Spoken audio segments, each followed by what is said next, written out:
Física y química del agua. El agua es un compuesto formado por la combinación de un volumen de oxígeno y 2 de hidrógeno. Este líquido es inodoro, insípido e incoloro en pequeñas cantidades, pero en grandes masas tiende a ser color verdoso. El agua se solidifica a 0 grados Celsius y hierve a 100 grados Celsius. Constituye entre el 50 y el 70% de todos los organismos vivos y se encuentra en compuestos naturales y muchos cristales. A continuación veremos el documental completo. Agua es un compuesto químico que mediante la aplicación de energía, por ejemplo electricidad, se puede desdoblar en sus dos partes iguales, hidrógeno y oxígeno. Una electrólisis semejante fue mostrada en nuestro último capítulo en forma de este aparato de Hoffman para la electrólisis del agua. También hemos visto el proceso reversible, la síntesis de agua mediante la unión de hidrógeno y oxígeno.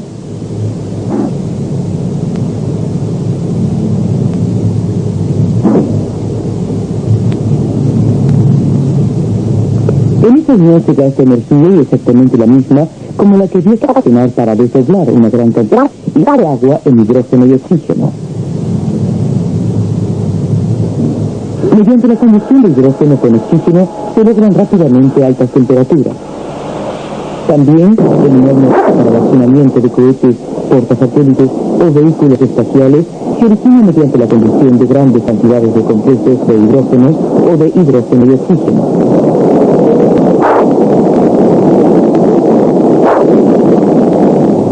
Pero llegamos al laboratorio. El último capítulo nos demostró que hidrógeno y oxígeno se pueden entre sí en una relación simple de volumen. Dos volúmenes de hidrógeno se unen con uno de oxígeno y constituyen dos volúmenes de vapor de agua. ¿Por qué parecen estas sencillas relaciones de volúmenes en las relaciones de gas? Con esta pregunta se ocupa este tema. Aprenderemos algo más acerca de la clase de fuerzas que mantienen unidos a los átomos y moléculas.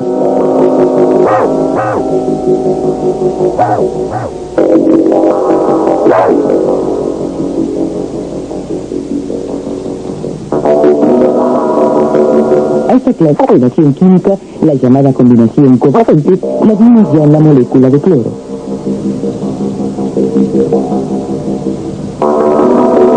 Primero tuvimos un ejemplo bien fácil en el que los gases reaccionan entre sí y en el que el producto final también es un gas. Investigaremos la reacción química de hidrógeno con cloro. En un cilindro de gas que está recubierto con hojas metálicas rojas se quiere producir una mezcla gaseosa con iguales proporciones de volúmenes de cloro e hidrógeno. Los gases son tomados de tubos a presión. Primero fluirá cloro al cilindro. Este está lleno de agua en una tina con la boca hacia abajo. El cloro ascendente desaloja el agua.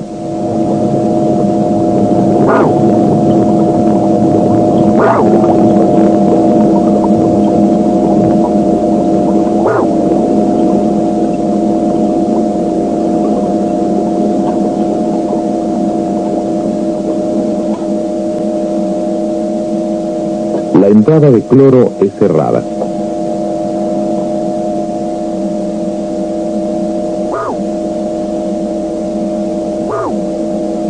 El experimento se realizará con luz roja. La explicación de este paso se hará en una próxima experimentación. Ahora se regulará la entrada de hidrógeno y se llena con él el resto del volumen del cilindro.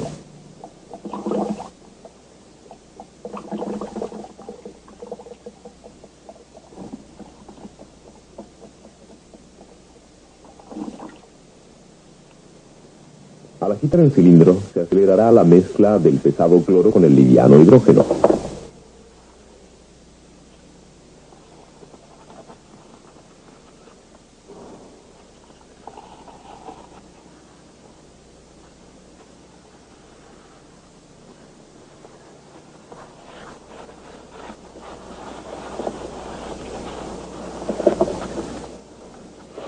No sin motivo, esta mezcla se llama gas detonante de cloro. ¿Por qué un cilindro rojo y luz roja para la iluminación? La respuesta es que la reacción del gas detonante de cloro es librada ya por clara luz blanca. Esto lo demuestra el segundo experimento. 2 frascos con gas detonante de cloro, uno de ellos de tono rojo, son colocados delante de un flash fotográfico.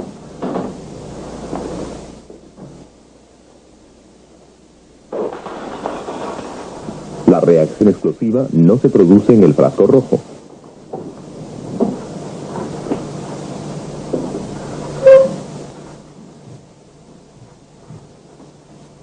Que este envase tiene realmente gas detonante de cloro lo demuestra una llama al encenderse.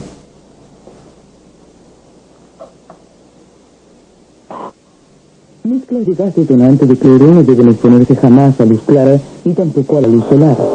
En la explosión durante el experimento, el producto reactivo ha volado por el aire, en el verdadero sentido de la palabra. Para conocerlo, se hará el experimento otra vez en un aparato cerrado. Para realizar una reacción de gas controlada entre hidrógeno y cloro, primero se medirán 50 mililitros de cloro. Con luz roja amortiguada se agregarán ahora 50 mililitros de hidrógeno. La probeta tiene ahora 100 mililitros de gas detonante de cloro.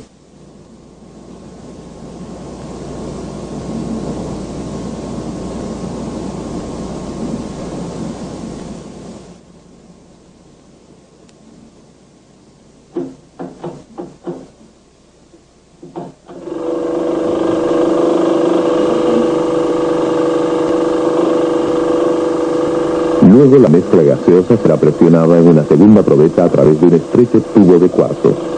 En este último, el gas detonante pasa por 2 clavijas de platino entre las cuales saltan constantemente chispas eléctricas.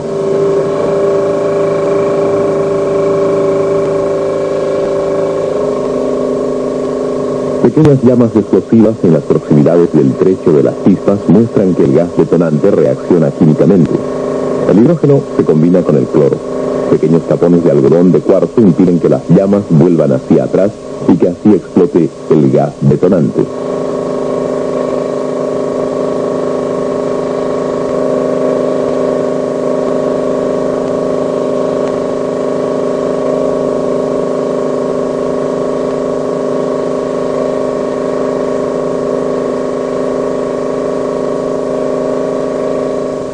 Al final del experimento, la probeta de la derecha contiene 100 mililitros de gas, es decir, la misma cantidad que los volúmenes de salida de cloro e hidrógeno.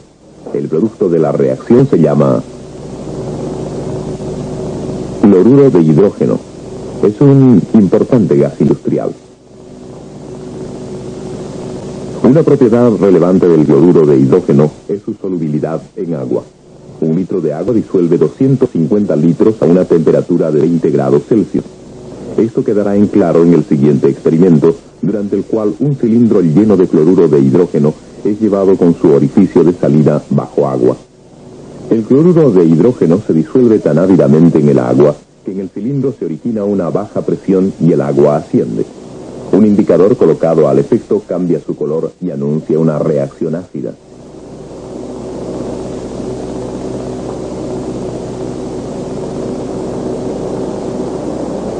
El producto de reacción del experimento volumétrico tendría que comportarse de la misma forma ante el agua.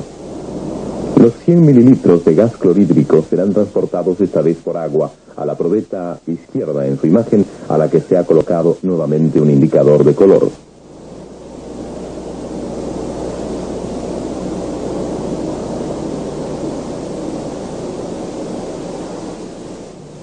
Ahora también el indicador cambia de color. Esto significa que una solución de gas clorhídrico, también llamado cloruro de hidrógeno, reacciona ácidamente en agua y se trata de ácido clorhídrico. El producto de reacción se disuelve completamente. En la probeta no aparece ningún volumen restante. Quiere decir que un volumen de cloro y un volumen de hidrógeno han reaccionado químicamente convirtiéndose en 2 volúmenes de cloruro de hidrógeno.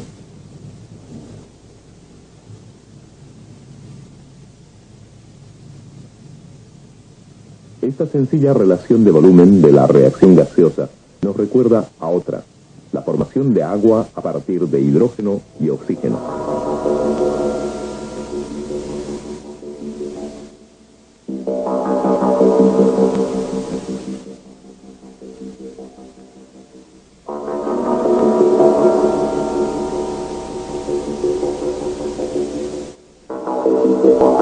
Para explicar la reacción del gas detonante de cloro, hay que suponer que al mismo tiempo se combinan tantas partículas de cloro e hidrógeno como iguales volúmenes de ellos dos reaccionaron entre sí en el experimento volumétrico.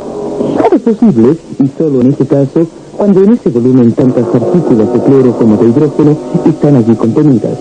Una hipótesis así, válida para todos los gases, fue desarrollada ya en 1811 por el físico italiano Avogadro. Iguales volúmenes de gases contienen el mismo número de partículas cuando tanto la presión y la temperatura de esos gases son iguales. Es difícil imaginarse el comportamiento de las más pequeñas partículas de gases invisibles y darse cuenta cómo en ellos dependen la presión, la temperatura, el volumen y el número de partículas. Un experimento modelo nos puede llevar a comprender mejor este problema. Así como en este experimento vuelan las diminutas esferas de acero, del mismo modo en cada gas lo hacen constantemente las partículas de los gases, desordenadamente y chocándose entre sí. Aquí en este modelo de gas, las partículas reciben su energía cinética a través de un piso de vibración impulsado por un motor eléctrico. Si en el experimento o modelo hay que calentar más el gas, sencillamente se hace vibrar más rápido el piso.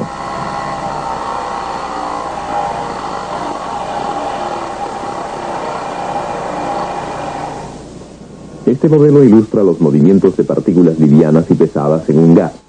Las partículas pesadas vuelan término medio más lentamente que las livianas. ¿Qué ocurre cuando dos partículas chocan a gran velocidad entre sí? Primero veamos el choque de dos partículas del mismo peso. Luego del golpe, las dos se separan con la misma velocidad.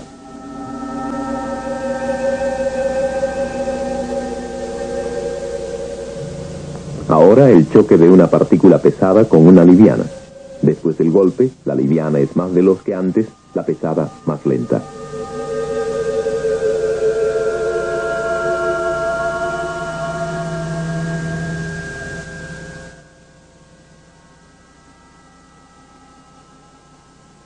Si un gas está encerrado en un recipiente, las partículas no solo se golpean entre sí, sino que también chocan contra las paredes. Así se origina la presión de un gas. A esa presión también podremos medirla en un experimento modelo.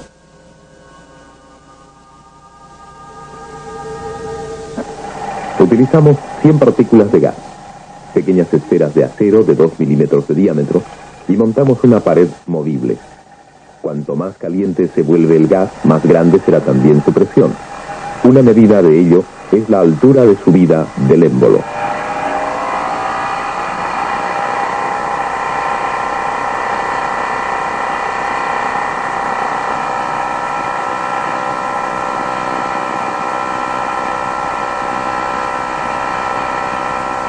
Se producirá otra presión cuando se experimenta con un segundo modelo de gas, también de 100 partículas, pero siendo estas más pesadas y por eso más lentas al volar. El impulso vibratorio, es decir, la temperatura del modelo gaseoso, es ahora igual en ambos experimentos. Resultado, ambos gases toman el mismo volumen y en ambos reina la misma presión.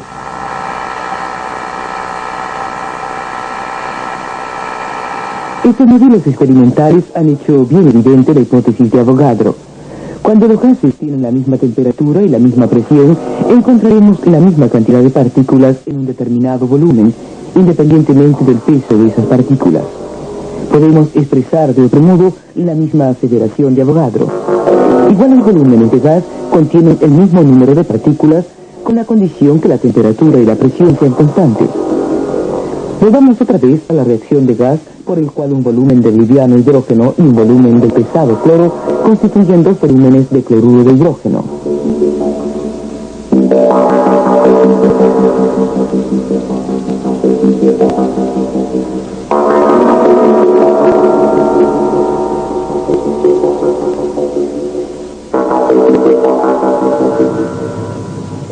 En el mismo volumen de cloro e hidrógeno, los números iguales de partículas están simbolizados por 5 puntos. Se constituyeron dos volúmenes de cloruro de hidrógeno. Allí, según Avogadro, cada uno de esos volúmenes debe contener 5 partículas, y estas se componen de cloro e hidrógeno. Aquí hay algo que no concuerda. ¿Por qué 2 veces 5 moléculas de gas clorhídrico solo pueden originarse si desde un principio existen 2 veces 5 átomos de cloro y 2 veces 5 átomos de hidrógeno?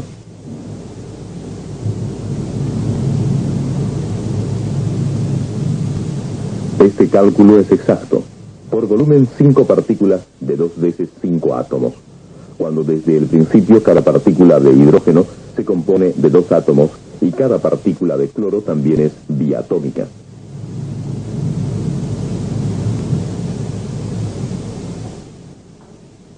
La hipótesis de Avogadro y el experimento volumétrico han dado una imagen de la molécula de cloro que ya obtuvimos antes por un camino totalmente distinto. A nuestra pregunta de qué segmento se compone el cloro, la respuesta fue dada por modelos de interferencia por moléculas de 2 átomos. Todo lo más importante de aquella reacción se puede expresar también ahora cuando simplemente partimos de una molécula de hidrógeno y otra de cloro.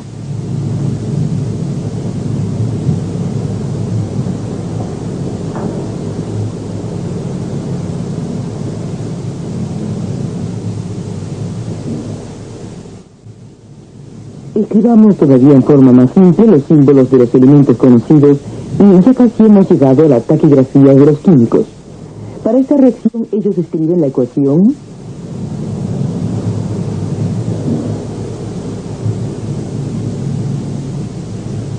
hidrógeno más cloro da 2 volúmenes de cloruro de hidrógeno. En la misma forma podemos describir la síntesis del agua partiendo de sus componentes. Recordemos, 2 volúmenes de hidrógeno daban con un volumen de oxígeno 2 volúmenes de vapor de agua.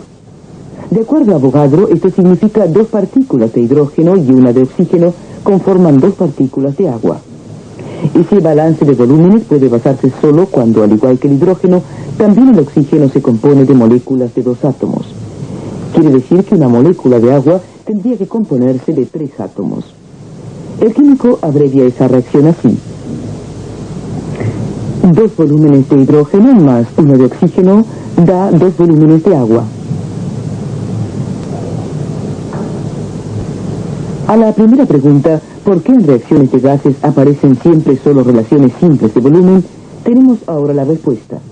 Igual volumen de gas contiene número igual de partículas. Esas partículas son moléculas. En las moléculas, los átomos están unidos entre sí por enlaces covalentes. Y así hemos llegado al segundo tema de nuestro capítulo de hoy, porque sobre este tipo de enlaces tenemos que averiguar más detalles.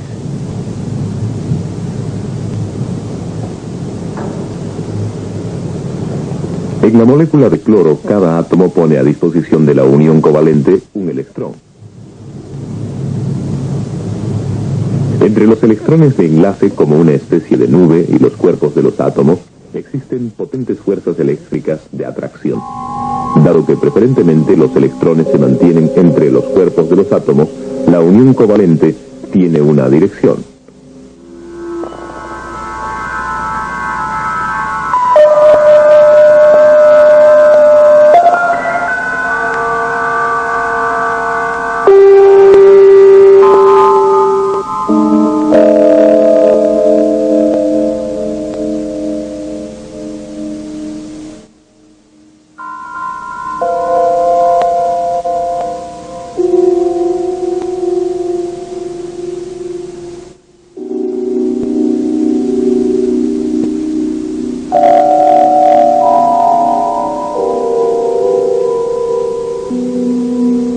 Este modelo representa una molécula de un átomo A y un átomo B.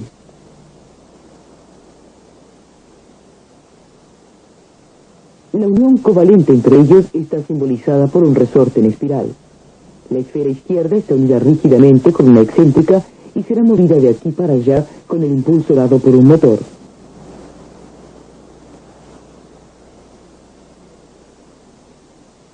Luego de cierto tiempo, la esfera atómica grande a la derecha realiza el mismo movimiento.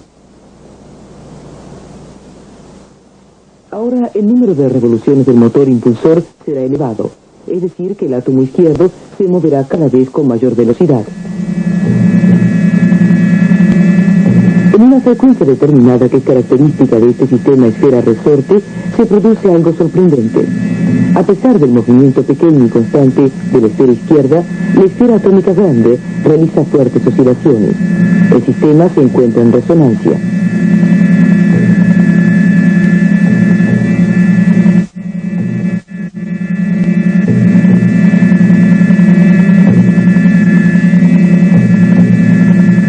Su frecuencia propia coincide con la frecuencia excitatriz.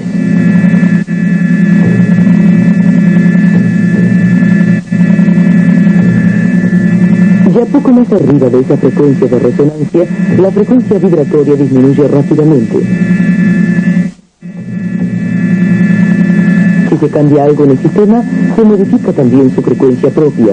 Así, por ejemplo, al cambiar los resortes simples por un resorte doble. ¿En qué frecuencia se produce ahora la resonancia?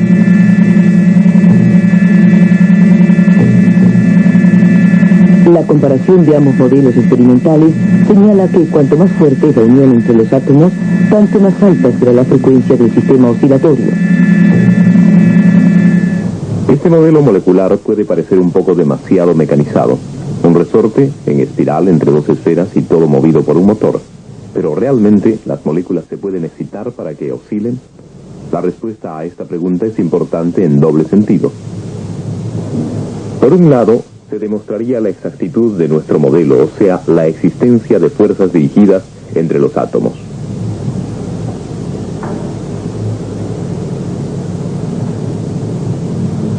Por el otro, la medición de la frecuencia propia de un sistema molecular capaz de vibrar daría información inmediata de con cuáles fuerzas los átomos son retenidos en su posición de reposo. Lo que en este modelo producen un motor y su excéntrica es el mismo efecto de una luz infrarroja en las moléculas. Ellas pueden absorber energía de radiación. Por medio de esa energía, los átomos son excitados a oscilar en las moléculas. Sobre ese principio se basa uno de los métodos más exitosos de la química moderna, la espectroscopía infrarroja.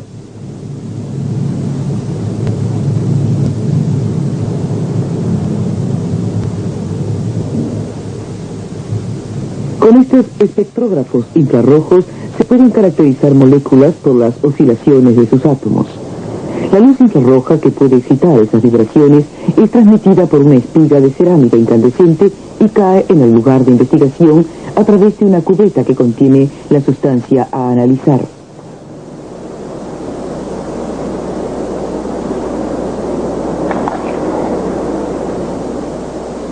En la parte receptora del espectrógrafo puede ser verificada regularmente la longitud de onda de la luz infrarroja de la misma manera como un aparato de radio que se puede sintonizar en diferentes emisoras. De esa manera se determina en qué longitud de onda la radiación infrarroja es absorbida por la sustancia, es decir, cuándo comienzan a vibrar sus moléculas. La medida de la amplitud marcada por el registrador demuestra cuánta luz infrarroja de una determinada longitud de onda será absorbida por la sustancia. En la cubeta de ensayo se encuentra ahora cloruro de hidrógeno con un disolvente. Sus moléculas constituyen un sistema especialmente simple con capacidad vibratoria compuesto de dos átomos.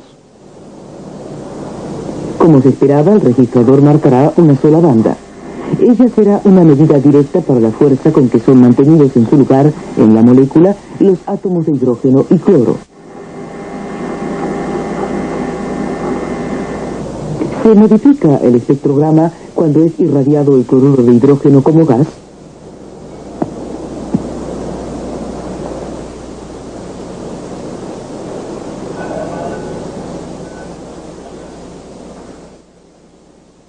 El espectrógrafo registra ahora un gran número de impulsos en punta en estrecha serie uno al lado del otro, porque el rayo infrarrojo provoca en el cloruro de hidrógeno gaseoso no solo vibraciones, sino que también modifica su velocidad de rotación.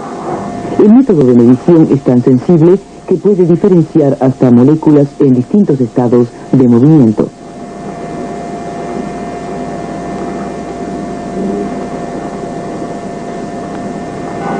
Una molécula podrá tener muchas uniones covalentes, pero siempre se obtendrá su espectro infrarrojo con más o menos bandas y será un modelo típico para esa molécula. Aquí, por ejemplo, el espectro infrarrojo de un medicamento casi clásico, la aspirina.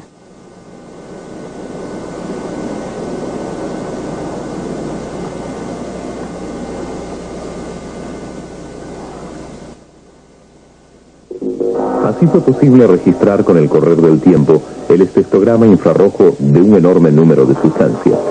Son, en cierto modo, las impresiones digitales de la dimensión molecular. Posibilitan el reconocimiento, la identificación y la caracterización de una sustancia. Pero la espectroscopía infrarroja produce no solo registros.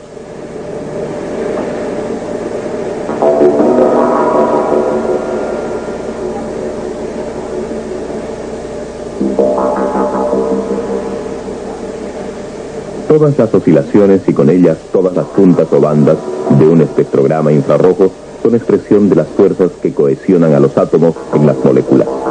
Y por eso aparece toda unidad molecular característica en forma de bien determinadas puntas o bandas en un espectrograma infrarrojo.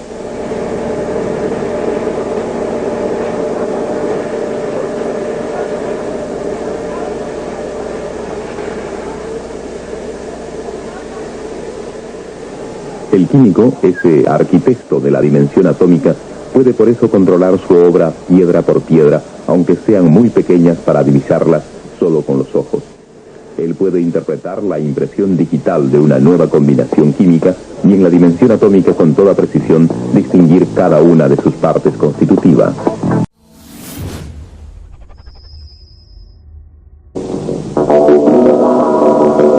A esta clase de combinación química, la llamada combinación covalente, la vimos ya en la molécula de cloro.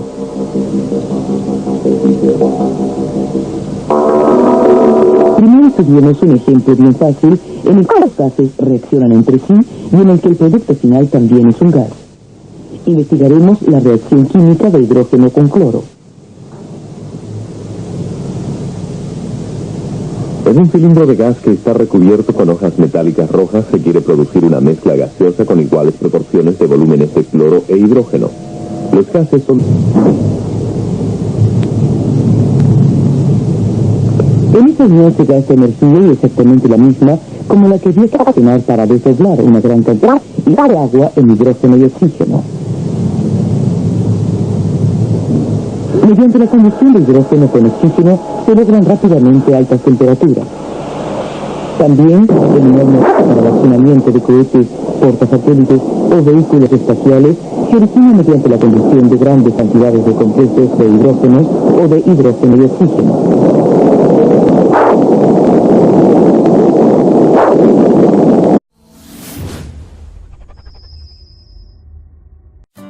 Física y química del agua. El agua es un compuesto formado por la combinación de un volumen de oxígeno y 2 de hidrógeno. Este líquido es inodoro, insípido e incoloro en pequeñas cantidades, pero en grandes masas tiende a ser color verdoso.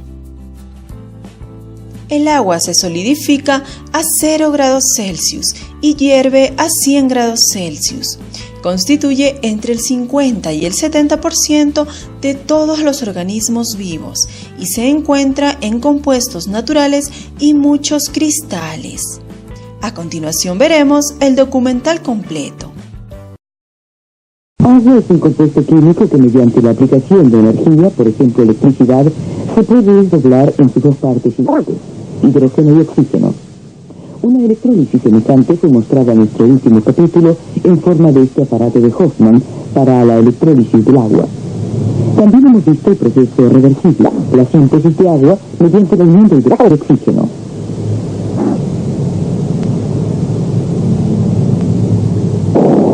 Pero volvamos al laboratorio. El último capítulo nos demostró que hidrógeno y oxígeno se preparan entre sí en una relación simple de volumen. Dos volúmenes de hidrógeno se unen con uno de oxígeno y constituyen dos volúmenes de vapor de agua. ¿Por qué aparecen estas sencillas relaciones de volúmenes en las relaciones de gas? Con esta pregunta se ocupa este tema. Aprenderemos algo más acerca de la clase de fuerzas que mantienen unidos a los átomos moleculares.